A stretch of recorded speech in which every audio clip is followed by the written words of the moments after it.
જય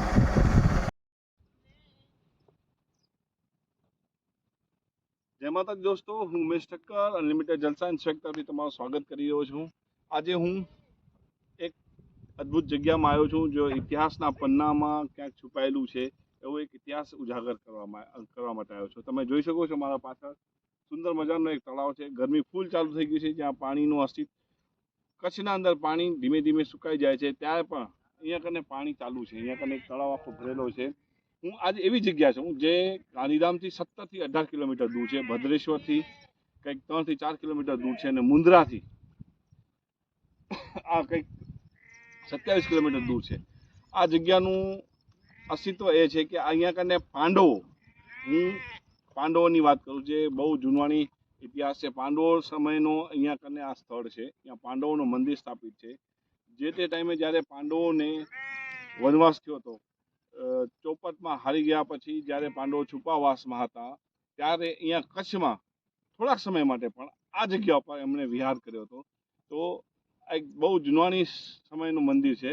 હવે આ મંદિરને અહીંયા કને પહેલે પાળિયા હતા, હવે એને હટાવી અને અહીંયા કને પાંડવો યાની કે યુધિષ્ઠિર, ભીમ, નકુલ, સહદેવ, અર્જુન, કુંતી અને દ્રૌપદીનું મૂર્તિ સ્થાપિત કરવામાં આવી છે। તો આ પાંડવ મંદિરનું હું તમને દર્શન કરાવું છું, સાથે સાથે આ રમણીય જગ્યાનું પણ એક દૃશ્ય તમને દેખાડીશ।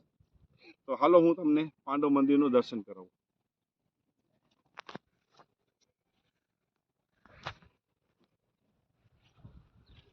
હા,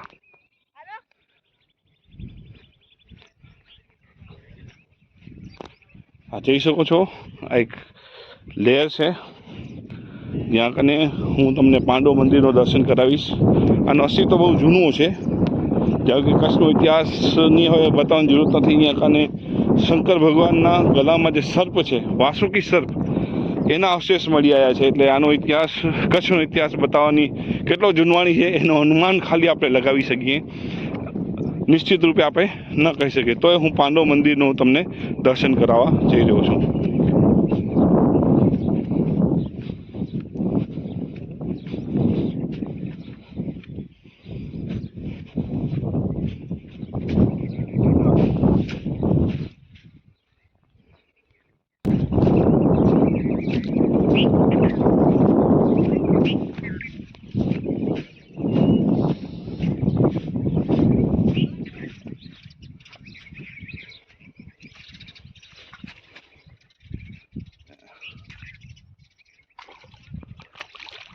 અમારી ટીમની સભ્ય ધીમે ધીમે પાંડવ મંદિરની તરફ વધી રહી છે।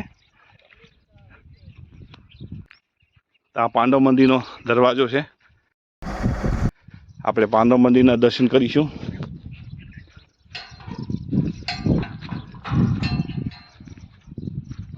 બધાથી પહેલાં અહીંયા કાને થાંભીઓ હતી, એ હટાવી દેવામાં આવી છે।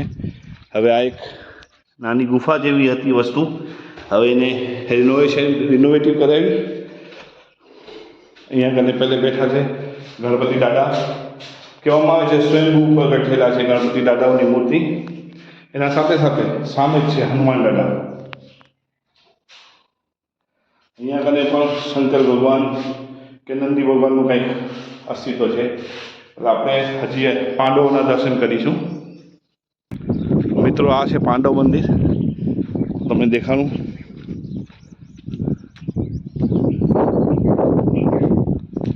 પાંચ પાંડવ મંદિર જોઈ શકો છો। અહીંયા બધાથી પહેલે આ ચક્રધારી શ્રી કૃષ્ણ ભગવાન, જે જગતના તારણહાર છે, પાલનહાર છે। એના પછી આ વિઘ્નહર્તા શ્રી ગણપતિ દાદા। એના પછી આપણે દેખાડીએ મા કુંતીની મૂર્તિ છે, આ યુધિષ્ઠિર, બાહુબલી, જે કહેવામાં છે 100 હાથીઓનો બળ હતો, એ ભીમ। એના પછી આ ગાંડીવધારી અર્જુનની પ્રતિષ્ઠા, નકુલ અને સહદેવ, અને આ માતા દ્રૌપદી પાંચાલી એમની મૂર્તિ છે। અને આ છેલ્લે આપણા દાદા હનુમાન દાદા, સંકટમોચક હનુમાન દાદા અહીંયા બિરાજમાન છે। તો મિત્રો, આ સુંદર મજાનું ભવ્ય મંદિર બનાવવામાં આવ્યું છે, પાંડવ મંદિર. આનાથી આપણે કહી શકીએ કે અહીંયા પાંડવોનું અસ્તિત્વ કચ્છમાં હતું. મિત્રો, જેમ કે આ કચ્છનો ઇતિહાસ છે, એક બહુ જ જૂનો ઇતિહાસ છે. હું વધારે આ મંદિરના વિશે નથી જાણતો, પણ એટલી ખબર છે કે અહીંયા કને જે તે સમયે પાંડવો થોડાક સમય માટે આવીને રોકાયા હતા. તો આવા અદ્ભુત ઇતિહાસની ઉજાગરતા હું રેગ્યુલર કરતો રહીશ. તો બન્યા રહો મારા ચેનલમાં, મારી સાથે, અનલિમિટેડ એન્ડ જલસા એન્ડ સ્વેગમાં. તો મિત્રો, જય માતાજી, જય ભારત. જલ્દી જ મળશું નવા વિડીયોમાં, નવી જગ્યા સાથે.